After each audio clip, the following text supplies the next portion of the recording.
नमस्कार। आज हम गीता के श्लोक 32, 33 और 34 का अध्ययन करेंगे। लेकिन हम इसके अध्ययन करने में आज की दुनिया के नज़रिए से ही इसे समझने की कोशिश करेंगे। बहुत सारे लोगों को लगता है कि भगवत गीता एक बहुत ही धर्म से जुड़ी हुई किताब है, धर्म से उसका लेना देना है। लेकिन वो किताब इसलिए इतनी ज़रूरी है क्योंकि इसका जो उपयोग है वो अनंत काल तक हमेशा रहेगा। हर पॉलिटिकल सिनेरियो, हर संघर्ष में, हर क्रांति में गीता अपीलिंग है, गीता उपयोगी है। और कैसे किसी अज्ञानी को पहचानना, इसमें गीता का बहुत बड़ा योगदान है।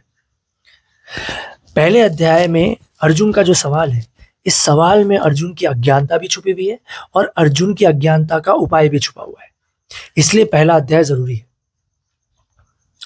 श्लोक 32 में अर्जुन कहते हैं कृष्ण को, हे कृष्ण, मैं ना तो विजय चाहता हूं और ना राज्य तथा सुखों को ही। पहला वाक्य है ये श्लोक 32 का। हमें ऐसे राज्य से क्या प्रयोजन है अथवा ऐसे भोगों से और जीवन से भी क्या लाभ है, ये श्लोक 32। अब देखिए पहला वाक्य क्या है, मैं ना तो विजय चाहता हूं और ना राज्य तथा सुखों को ही। अर्जुन ये भले ही ना चाहता हो, लेकिन अर्जुन ये बात नहीं समझ रहा कि अगर उसने ये लड़ाई नहीं लड़ी तो अधर्म की जीत हो जाएगी। और अधर्म का मतलब क्या है, ये बहुत जरूरी है, ये लोगों को बताया नहीं जाता। अधर्म का मतलब है जीवन का दृष्टिकोण खराब हो जाना। अधर्म का मतलब है खुद को ना जानना, और खुद को जानने का मतलब ही धर्म है। और खुद को जानने का मतलब यह है कि आप शरीर हो ही नहीं, आप शरीर नहीं हो, आप वो हो जो देख रहा है, जो शरीर की आंखें बंद करने के बाद भी अंधेरे को देखते रहता है, जिसका देखना कभी बंद होता ही नहीं। आपके बचपन से लेके आज तक और बुढ़ापे तक जिसका देखना कभी बंद नहीं होगा, जो कभी बूढ़ा नहीं होगा, वो आप हो। जो आंखों के पीछे से देख रहा है, जो इस वीडियो को देख रहा है, जो हमेशा देखते रहता है, क्योंकि शरीर की आंखें बंद होने के बाद भी आपकी आंखें बंद नहीं होती, आप अंधेरे को भी देखते रहते हैं। जो देखने वाला है वही आप हो और वो शरीर नहीं है। इस दृष्टिकोण को जान लेना, अनुभव कर लेना ही धर्म है। और अर्जुन ये बात नहीं समझ रहा कि राज्य जीतना हमारा उद्देश्य नहीं है। उद्देश्य यह है कि अधर्म का नाश हो। और कौरवों ने अधर्म कैसे किया? उन्होंने द्रौपदी को एक शरीर की नजर से देख लिया। उन्होंने द्रौपदी को सिर्फ एक शरीर मात्र ही समझा। इसलिए तो द्रौपदी का चीरहरण हुआ, क्योंकि कौरवों ने यह मान लिया कि द्रौपदी सिर्फ एक शरीर है। लेकिन द्रौपदी, वो महान स्त्री, ये बात जानती थी कि वो एक शरीर नहीं है। अगर आप खुद को जान गए, अगर आप ये जान गए कि आप देख रहे हैं, तो आप ये भी जान जाएंगे कि आपको देखा नहीं जा सकता, ना ही आपको छुआ जा सकता है। जैसे आप अभी इस वीडियो में मेरे शरीर को देख रहे हैं, बेशक, लेकिन आप मुझे नहीं देख रहे। ना ही आप मुझे देख सकते हैं, ना ही आप मुझे छू सकते हैं। कौरवों ने यह धर्म का नाश किया। उन्होंने सभी को एक शरीर की नजर से देख लिया। आज हम प्रकृति का विनाश कर रहे हैं, आज हम लोगों को तकलीफ पहुंचा रहे हैं। क्यों? क्योंकि हमें ऐसा लगता है कि वो सामने जो शरीर है, जो पेड़ है, जो नदी है, हमें लगता है वो हमसे अलग है, क्योंकि उसका शरीर हमसे अलग है। जब हम किसी को शरीर की नजर से देख लेते हैं तो हमें यह लगता है कि ये मेरा शरीर है और ये मेरा शरीर जो सामने है वो मेरा शरीर नहीं है। क्योंकि सामने जो है वो मेरा शरीर नहीं है, इसका शोषण किया जा सकता है। इसलिए हम नदियों को प्रदूषित करते हैं, इसलिए हम लोगों का शोषण करते हैं, इसलिए हम पैसे कमाने के लिए किसी को खसोट भी लेंगे। यही तो इसके पीछे की विचारधारा है कि हमें लगता है सामने जो चीज है वो हमसे अलग है, इसलिए हम उसका शोषण कर सकते हैं। लेकिन जो इंसान धर्म जान गया, जो इंसान जान गया कि मैं शरीर हूं ही नहीं, मैं वो हूं जो देख रहा है, जो हमेशा देखते रहता है, जिसका देखना बंद होता ही नहीं, जिसके ऊपर एक वरदान डाला हुआ है परमात्मा ने कि तेरा देखना कभी बंद नहीं होगा, वो मैं हूं। तो उसी इंसान को, उसी चीज को सब में देखा जा सकता है। हर बिल्ली, हर कुत्ता, हर जानवर, हर पेड़ को जो चीज उगा रही है, जो चीज उसे चला रही है, वो वही है जो उसके आंखों के पीछे है। जैसे कोई गाय है, गाय की आंखों के पीछे वही बैठा है जो मेरे आंखों के पीछे से अभी आपसे बात कर रहा है। लेकिन अगर मैं खुद को शरीर की नजर से देखूं तो मेरा शरीर अलग है, गाय का शरीर अलग है। तो मैं गाय को मार सकता हूं, गाय को काट सकता हूं अपने भोग के लिए। अर्जुन ये बात समझ नहीं रहा कि हमें अधर्म का नाश करना है, क्योंकि अधर्म जब तक है तब तक सारे कर्म विकृत हो जाते हैं। जो इंसान खुद को बिना जाने जीवन जीता है उसके सारे कर्म विकृत हो जाते हैं। उसके ऊपर एक श्राप है। अगर आप खुद को जानते नहीं तो आपके ऊपर एक श्राप है, और उस श्राप का मतलब यह है कि आप जो भी कर्म करेंगे वो कर्म खराब हो जाएगा। अर्जुन ये बात समझ नहीं रहा कि हमें विजय नहीं चाहिए। विजय के लिए कोई नहीं लड़ता। कर्म इसलिए किया जाता है ताकि उस कर्म में धर्म की अभिव्यक्ति हो। अर्जुन ये समझ नहीं रहा कि सामने जो खड़े हैं वो कोई भी हो, अगर वो अधर्म से चल रहे हैं तो लड़ना अनिवार्य है, क्योंकि अगर आप उनसे लड़ोगे नहीं तो वो अधर्म फैलाएंगे और अधर्म को फैलाते फैलाते धर्म का नाश करेंगे। हमें ऐसे राज्य से क्या प्रयोजन है, अथवा ऐसे भोगों और जीवन से भी क्या लाभ है। प्रयोजन यह है कि धर्म की स्थापना होगी, और धर्म की स्थापना का मतलब यह है कि लोग ये जानेंगे कि वो कौन है, वो शरीर है कि कुछ और है। ये प्रयोजन है।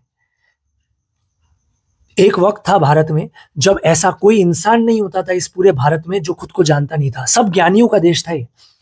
इसलिए हमारे देश में कोई भी भिखारी या गरीब पाया नहीं जाता था। खुद अंग्रेजों ने अपनी किताबों में ये लिखा है कि जब वो पहली बार भारत आए तो यहाँ पे ना कोई चोर था, ना यहाँ पर कोई भिखारी था। सब समृद्धि से जीते थे, क्योंकि समाज में ये अवेयरनेस थी कि हम सब एक ही हैं। हम में कोई अलग है नहीं। कुछ अलग तो सिर्फ ऊपर के शरीर के कपड़े हमें कर सकते हैं, है ना। जैसे मैंने शरीर के ऊपर एक अलग कपड़ा पहन लिया तो मैं आपसे अलग हो गया। ये तो आज हुआ है कि कोई इंसान अगर फटे हारे कपड़े हैं तो हम उससे बात ही नहीं करते। पर तब का भारत ऐसा नहीं था। तब के भारत में जो इंसान कपड़े कुछ भी पहने, चाहे वो फटेहाल कपड़े पहने या वो बहुत सुंदर और आभूषणों से लता लता कपड़े पहने, हम दोनों में ये देखते थे कि ये ज्ञान क्या है, इसके ज्ञान क्या है, गुण क्या है और कर्म क्या है, और हम उस हिसाब से इज्जत देते थे। इसलिए हमारे यहाँ फकीरों को भी पूजा जाता था। लेकिन वो खत्म हो गया, हम गरीबी में आ गए, हमें बहुत मारा गया। अंग्रेजों ने हमारी शिक्षा प्रणाली खत्म कर दी, गुरुकुल शिक्षा प्रणाली खत्म कर दी, जिससे ये ज्ञान जो समाज में फैलाया करता था, जो ब्राह्मण लोग फैलाते थे, उसे विकृत कर दिया। अब तो ब्राह्मण होना भी एक तरीके की गाली मानी जाती है। लोग उसका मतलब भूल गए। ब्राह्मण का मतलब था ऐसा इंसान जो ब्राह्मण को जानता है, ऐसा इंसान जो मैं को जान चुका है, जो जान चुका है कि मैं शरीर नहीं हूं, और ऐसे इंसान को हम ब्राह्मण कहते थे। आज तो ब्राह्मण के घर में कोई पैदा हुआ तो ब्राह्मण कहलाया जाता है वो, जबकि सच ऐसा है नहीं। सच ये है कि जब हम पैदा होते हैं शरीर लेके, तब हम सब शूद्र होते हैं, हम सब अज्ञानी होते हैं। शूद्र का मतलब है जो खुद को नहीं जानता, जो खुद को शरीर की नजर से देखता है, जिसके जीवन में सिर्फ दो ही भोग के वस्तु है, एक है सेक्स और दूसरा है खाना। बस ये दो चीजों दे दो आप उस इंसान को, वो इंसान खुश हो जाएगा, सेक्स और खाना। ये जानवर के स्तर के भोग है। तो शूद्र का मतलब है हम सब शूद्र हैं। जब हम पैदा होते हैं, आप, मैं, हम सब शूद्र ही है। लेकिन जब कोई इंसान खुद को जान जाता है, वो ये जान जाता है कि मैं शरीर हूं ही नहीं। जो मुझे बताया गया समाज के नजरिए से, बचपन से मुझे बताया गया कि अरे देख, तू शरीर तेरा लड़के का है तो तू लड़का है, शरीर तेरा लड़की का है तो तू लड़की है, तो तुझे अलग तरीके से रहना है और लड़के को अलग तरीके से रहना है। बट ये बात कोई बताता ही नहीं कि शरीर आप हो ही नहीं। तो ये लड़का और लड़की को कैसे रहना, ये समाज जो भी बताता है, ये समाज की विकृत नजरिए का नतीजा है। महिला के अंदर भी वही बसता है जो मर्द के अंदर बसता है, लेकिन हमने अपने धर्म को खो दिया, हम विकृत हो गए। बट अगर हमें शांति चाहिए तो धर्म को जानना होगा, खुद को जानना होगा।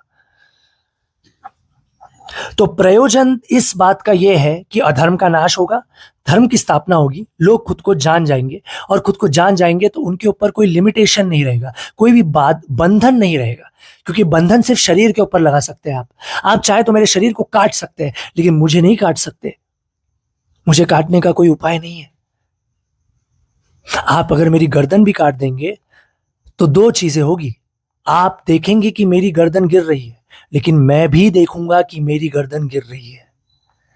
देखने वाले को समाप्त नहीं किया जा सकता। इस तो अर्जुन अगर पूछ रहा है इसका प्रयोजन क्या है, इसका यूज क्या है, तो उसका यूज ये है। अथवा ऐसे भोगों से और जीवन से भी क्या लाभ है? भोग करना असंभव है। भोग सिर्फ शरीर का होता है। आप सुबह उठते हैं, नहाते हैं, नहाने के वक्त आप तक पानी नहीं पहुंचता। पानी शरीर पे गिरता है, शरीर से बह के निकल जाता है। जो चीज आंखें बंद करके भी अंधेरे को देखती है और जो चीज शरीर की आंखें खोलने के बाद बाहर की दुनिया को देखती है, वो चीज तक पानी पहुंचता ही नहीं। आप रोज सुबह ये अनुभव कर सकते हैं। आप खाना खाते हैं, खाना आपके मुंह में जाता है, मुंह से आपके पेट में जाता है, खाना आप तक पहुंचता ही नहीं। जो चीज आंखों के पीछे से देख रही है इस वीडियो को, उस तक खाना कभी पहुंचा ही नहीं।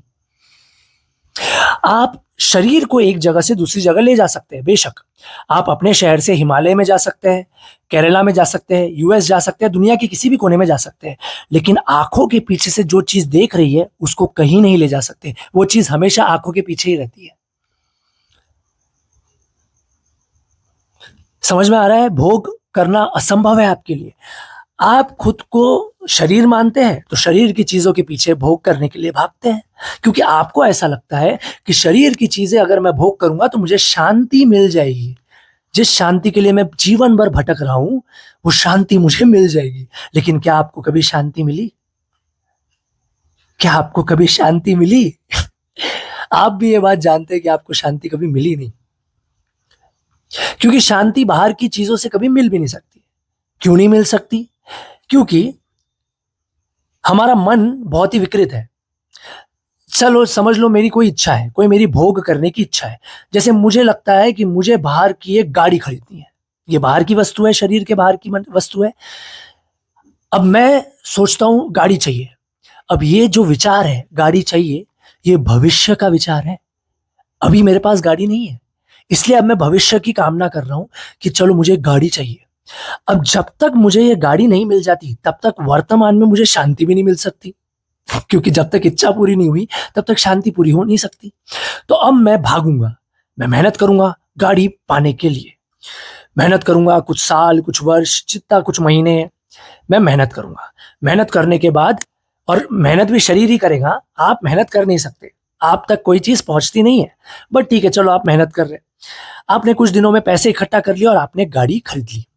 जिस वक्त वो गाड़ी आपके पास आती है, वो गाड़ी वर्तमान में ही आपके पास आती है। और वर्तमान में वो गाड़ी मिलने के बाद आपको एक चीज अनुभव होती है कि वो शांति जिसके लिए आप जीवन भर भाग रहे हैं, जिसके लिए आप सब कर्म कर रहे हैं, वो शांति आपको मिलती ही नहीं। तो फिर आप सोचते हो यार शांति तो मिली नहीं। तो अब एक नई इच्छा का जन्म हो जाता है। अब एक बड़ी गाड़ी लूंगा, या फिर कोई दूसरी इच्छा, या फिर मुझे ये शरीर का भोग करना है, इस लड़के का भोग करना है, इस लड़की का भोग करना है, या फिर मुझे एक बड़ा बंगला खरीदना है। लेकिन ये जो इच्छाओं का चक्र है ये कभी खत्म नहीं होता, कभी खत्म नहीं होता, क्योंकि इच्छा हमेशा भविष्य की होगी।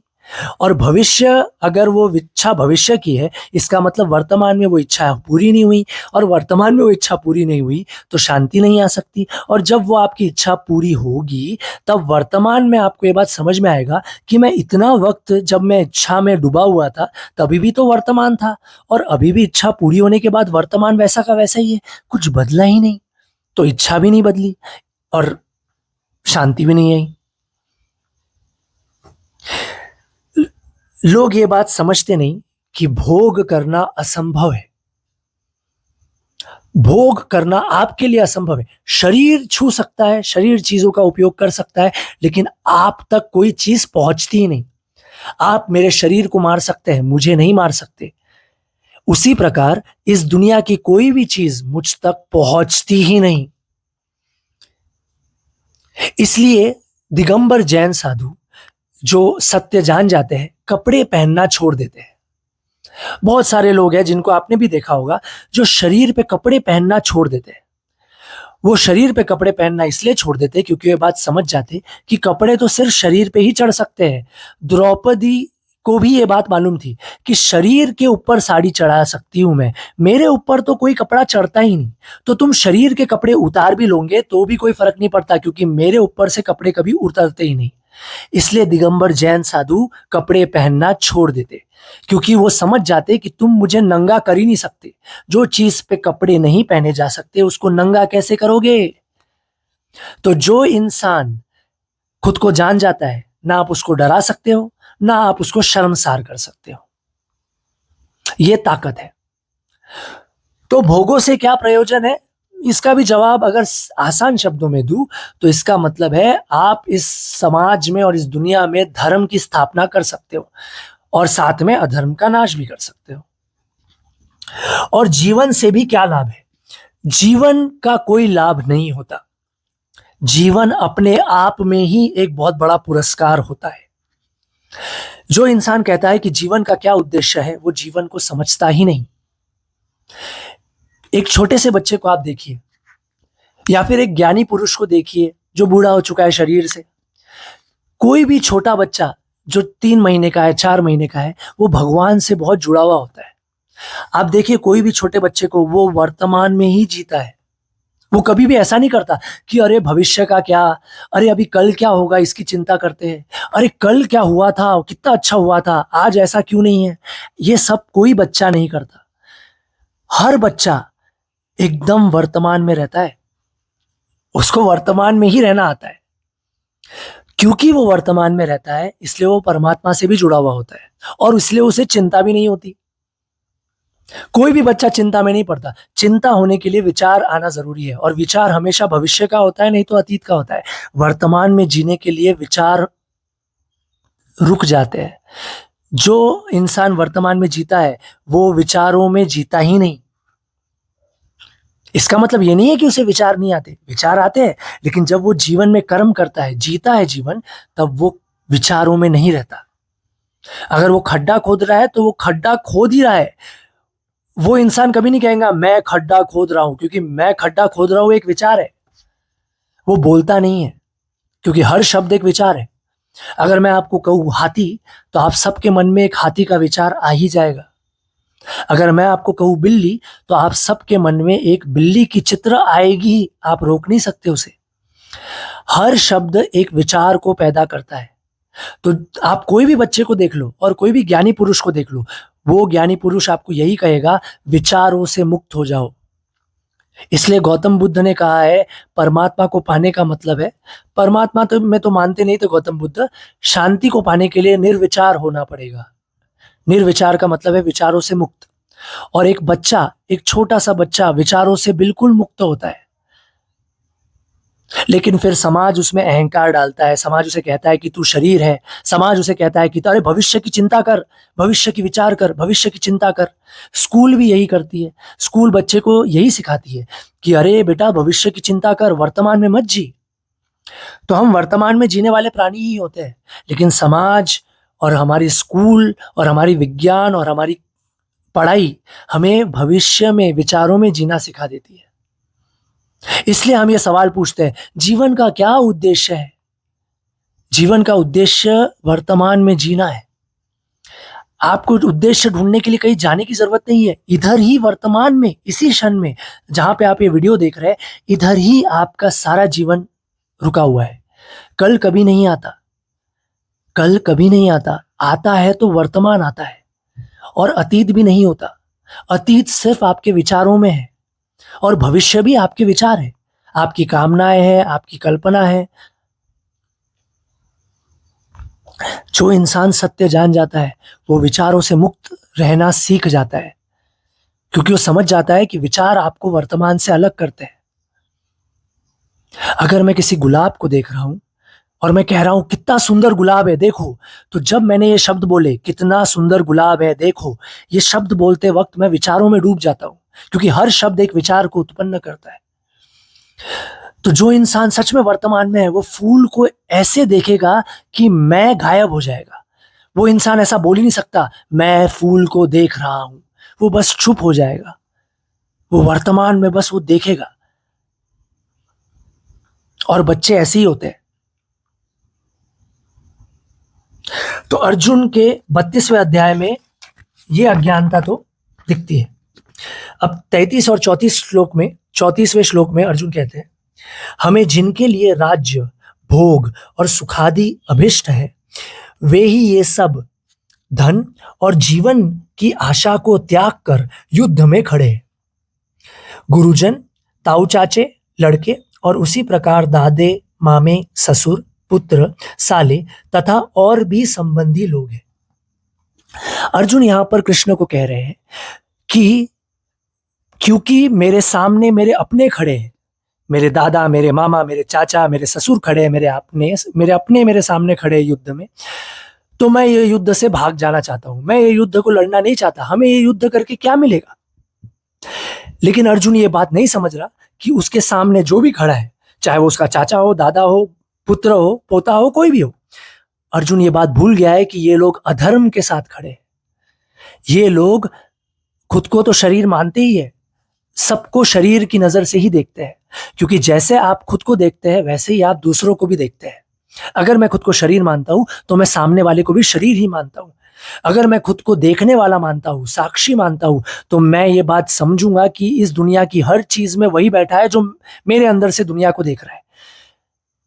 जिस तरह मुझे देखा नहीं जा सकता और छुआ नहीं जा सकता, उसी प्रकार इस दुनिया की हर वस्तु में जो देखने वाला है, जो उस चीज को जिंदा रखे हुए है, जो इस चीज को चलाता है, उसे भी देखा नहीं जा सकता और छुआ नहीं जा सकता। और जिस प्रकार मुझे शांति चाहिए, मेरे सामने वाले को भी शांति चाहिए। तो अगर मैं धर्म से चल रहा हूं तो मैं धर्म से चलने के कारण दुनिया में शांति ही ला सकता हूं। लेकिन अगर मैं अधर्म से चल रहा हूं तो मेरे सारे कर्म खराब हो जाएंगे, विकृत हो जाएंगे, श्रापित हो जाएंगे, और मैं शांति खुद तो कभी नहीं पाने वाला, लेकिन मैं अपने आसपास किसी को शांति के पास जाने भी नहीं दूंगा।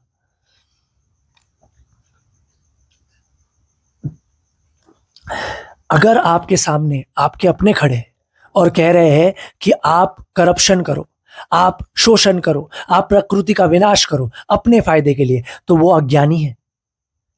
और आपका धर्म है कि आप उनसे लड़े, चाहे वो आपके दादा हो, मामा हो, ससुर हो, चाचा हो, कोई भी हो, पुत्र हो, कोई भी हो। आपका जीवन का यही नजरिया होना चाहिए कि सामने वाला क्या अधर्म से चल रहा है कि धर्म से चल रहा है। क्योंकि अगर सामने वाला अधर्म से चल रहा है और आप उनकी हाँ में हाँ मिलाने लग गए, तो आप भी अधर्म कर रहे हैं और आप दूसरों के लिए भी और अपने लिए भी पीड़ा खड़ी करेंगे। आप पूरे प्रकृति का विनाश करेंगे। लेकिन अगर आपने उनसे लड़ाई लड़ी तो भले ही आप शरीर खो दे, लेकिन आप सही रास्ते पे चल रहे हो, आप सत्य जान रहे हो और आप प्रकृति के लिए पीड़ा कम कर रहे हो, प्रकृति को एक अच्छा जीवन दे रहे हो, आने वाली पीढ़ियों के लिए एक अच्छा संसार छोड़ रहे हो। ऐसा नहीं कर रहे कि आप मर गए और हवा प्रदूषित करके छोड़ गए, आप चले गए और आपने पानी दूषित कर दिया, आप चले गए और मिलावट वाली चीजें छोड़ के चले गए अपने बच्चों के लिए, आप चले गए और आपने शिक्षा प्रणाली को एकदम घटिया बना के छोड़ दिया, जो आज भारत में हो रहा है। हवा प्रदूषित है, पानी प्रदूषित है, शिक्षा प्रणाली पूरी तरीके से ठप है। मैं पेपर लीक की बात नहीं कर रहा, पेपर लीक तो कोई प्रॉब्लम ही नहीं है, वो तो एक सिम्टम है, बीमारी नहीं है वो। बीमारी तो यह है कि हमारे माँ बाप अपने बच्चों को सत्य बताते ही नहीं, क्योंकि माँ बाप ही सत्य नहीं जानते।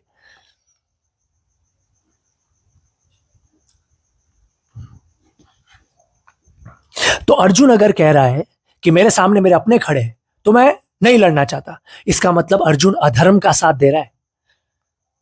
और अधर्म का मतलब है खुद को शरीर मानना और दुनिया को शरीर की नजर से देखना।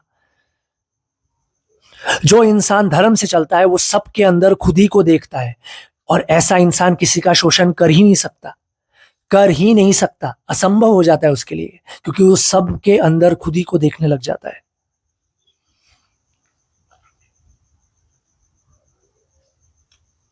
भारत में ये बहुत होता है। कोई भी इंसान आपसे मिलता है, कोई भी रिश्तेदार, वो आपको बोलता है कितना पैसा कमाते हो। पैसा कमाने के लिए तुम क्या करते, इससे किसी को फर्क नहीं पड़ता। अगर तुम किसी का शोषण करते, किसी का घर लूट लेते, कोई फर्क नहीं पड़ता। पैसा कमाते हो, बहुत अच्छा। तो हमारा समाज क्या कह रहा है? हमारा समाज ये कह रहा है कि अधर्म चलता, अधर्म करो, पैसा ही तो कमाना है। तो बच्चों को भी यही शिक्षा दी जाती है।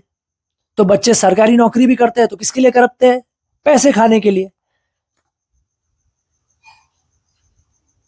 काम से किसी को प्रेम नहीं होता, पैसे से प्रेम होता है। तो काम में इंसान करते वक्त क्या विचार करता है? पैसा कब मिलेगा, पैसा कब मिलेगा, पैसा कब मिलेगा। विचार ही कर्म को विकृत कर देता है, और विचार भविष्य का है, क्योंकि पैसा तो भविष्य में मिलेगा, नहीं तो अतीत में मिला होगा कहीं। वर्तमान में तो सिर्फ कर्म ही है, और वर्तमान में जब तक विचार है तब तक कर्म हो नहीं सकता, कर्म विकृत हो जाता है। तो जब आपके अपने आप को कहते हैं कि अधर्म से चलो, सत्य मत देखो, असत्य से चलो, तो वो अधर्म कर रहे हैं, और आपकी जिम्मेदारी है उनसे लड़े, क्योंकि अगर आप लड़ेंगे नहीं तो अधर्म फैलेगा, और अधर्म फैलेगा तो पीड़ा फैलेगी, तकलीफ फैलेगी, प्रकृति का विनाश होगा, जीवन का विनाश होगा। आज जो पर्यावरण में विनाश चालू है उसमें सबसे ज्यादा नुकसान किसका हो रहा है? वो बेजुबान जानवरों का हो रहा है ना, जो बोल नहीं सकते। आज इस दुनिया में हर रोज 40 से 50 करोड़ जीव जंतुओं को मारा जाता है ताकि हम अपना पेट भर सके उनको खा के। सच है ये बात। मछलियां, गाय, पिग्स, पोर्क, चिकन, बकरी, गोट, ये सब हम क्यों पालते हैं? ताकि इनको काट सके, इनको मार सके, खा सके। और ये तो सिर्फ एक पहलू है। जो पर्यावरण विनाश हो रहा है उससे नदियां सूखने वाली है, उससे हम अपने पेड़ों को काट रहे हैं। हम कौन सा पर्यावरण का ख्याल रख रहे हैं अभी? आज ये दुनिया अगर जल रही है तो उसमें सिर्फ इंसानों का ही योगदान है, और ये हमारा धर्म होने के बावजूद आज ये धर्म कौन जी रहा है?